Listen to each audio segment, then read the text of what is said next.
Finals starting Tuesday night in the Valley of the Sun. Keyshawn, J. Will, Zubin, presented by Progressive Insurance. All guests join us on the Goodyear Hotline. Alan Hahn, Monica McNutt here in New York. J. Will in Phoenix. We're getting ready for Game 1 of the NBA Finals and singing along as he is right now. And joining us on the Goodyear Hotline, Jackie McMullen, ESPN NBA senior writer. And Jackie, good morning. And we were having, as Key likes to say, it's never an argument, it's a discussion about about Jackie, we was arguing and we need you to settle this. Well, Thank you, Monica. Monica, okay, girl. adding the voice to it. But we were talking about how different stars and how we'll remember them. So with Chris Paul in the finals this year, and the hypothetical of whether he wins a championship or not with the Phoenix Suns, him leading them to the finals, him getting to the finals. If this was like baseball and they had to put a cap on when they go to Springfield and like declare, all right, this is the team I'm going into the Hall of Fame as, what team would you choose for Chris Paul? Wow, that's a good question. With the title, Jackie. No, because do this is not important. try to influence her response. Jackie, Thank listen. you, Monica. Here we go. The whole question, Jackie, before Han tries to mislead you, No, was I am if he not wins the title in Phoenix. You if are he wins badgering title the in witness Phoenix. now. Go ahead, Jackie. Thank you for providing context, Thank you. Monica. You're welcome. Yes. Well, if he wins the title in Phoenix, I think it's pretty obvious. And it's funny because what would the answer be if you asked Chris Paul? Yes. Because when I think of Chris Paul, I mostly think of him as a Clipper, right? But that might have been some of the lowest moments of his career, Thank as you, it turns Jackie. out. Yeah. So if I'm Chris Paul and I win this thing, I'm putting that purple hat on, and that's where I'm going. I respectfully disagree. Because I was following you with what you said, Jackie, when you said the Clippers. I just feel like, now you're right. He might look at the Clippers experience, although he loves the fact that he lives in L.A. His family certainly loves living in L.A. It's why Phoenix was a great choice for him. But it's the Clipper thing. Jackie, you remember like I do how the Clippers used to be the place to go blow out your ACL and ruin your career. Like it never was a place that was. I understand what you're saying, Al. It's a valid point. It's what's interesting about Chris Paul too is that he's been so many places now in the last 3 years, and that wasn't the kind of guy we ever thought he was going to be, and it was just happenstance. I mean, it started. He thought, he told me, I did a piece with him, I don't know, a couple of months ago, and he told me when Houston traded for me, I brought my whole family, I brought my brother and his family, I brought my nanny, I brought everybody. That's where I was going to go. I was going to end my career there. We were going to win championships. James Harden and me. That was what was supposed to happen.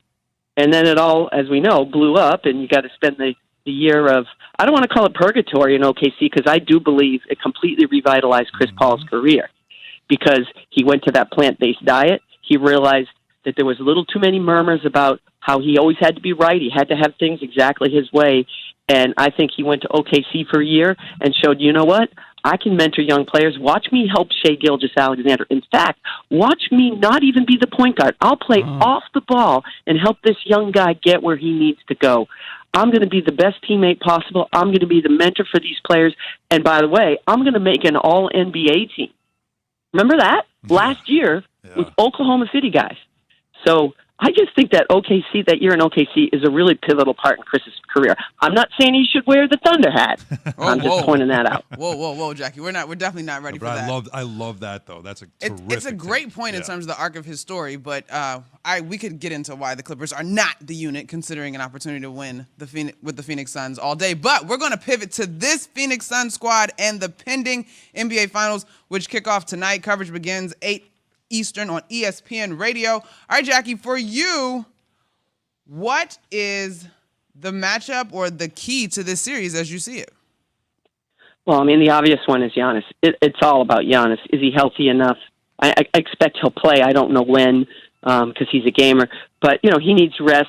I don't know that he can be 100%.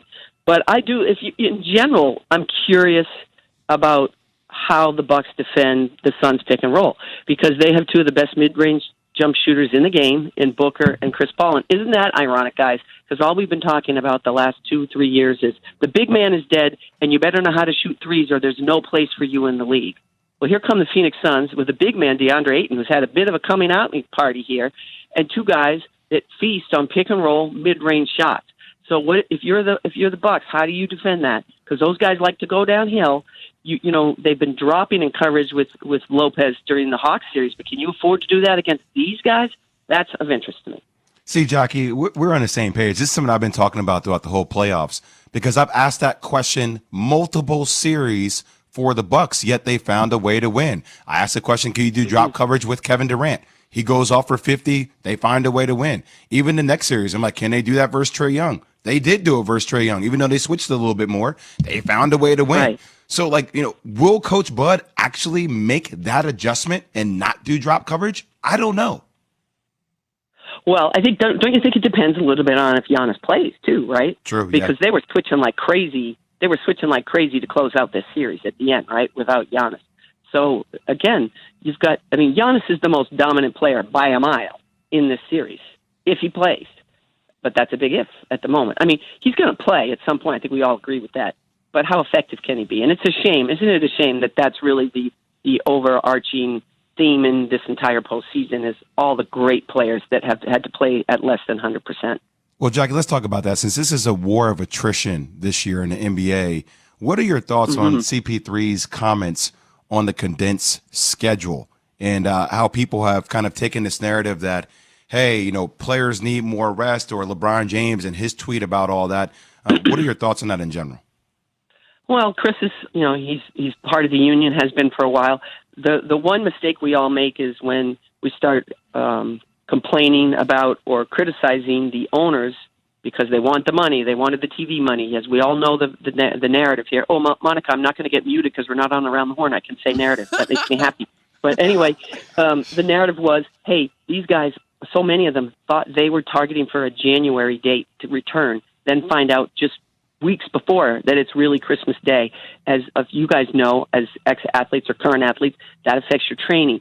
So, but here's the mistake we've all made. The players signed off on this too, guys, because it affects their money as well. It affects their wallet.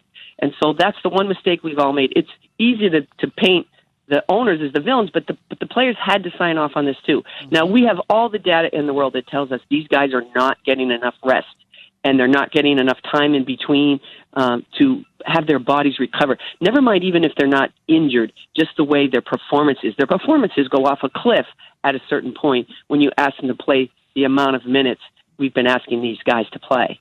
And I just think that, to me, is a larger story, not just for this condensed season, but for the future of the league. I've said it before, they should be playing 72 games every year. They should not be playing 82, and they should be spreading those games out. I'm glad in the finals, at least, there's a little bit of breathing room in between games because these guys, all the data tells us this. No one can dispute the data. Rest is better for these elite athletes. And, of course, now they'll have a short, so at least they will, another short off season for those who are in the finals as we try to get back on track when we get to October and see if they can finally stop talking about asterisks on these seasons, whether it's in a bubble or a season like this. Jackie, always great to talk to you. Thanks so much for the perspective. Appreciate All right, it, Jackie. guys, enjoy. All right, Jackie McMullen.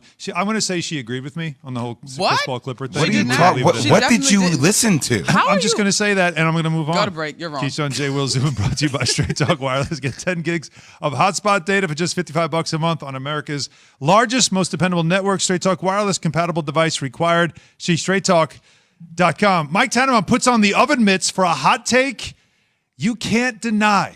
When you hear it, you can't deny it. That's after Monica has this from O'Reilly.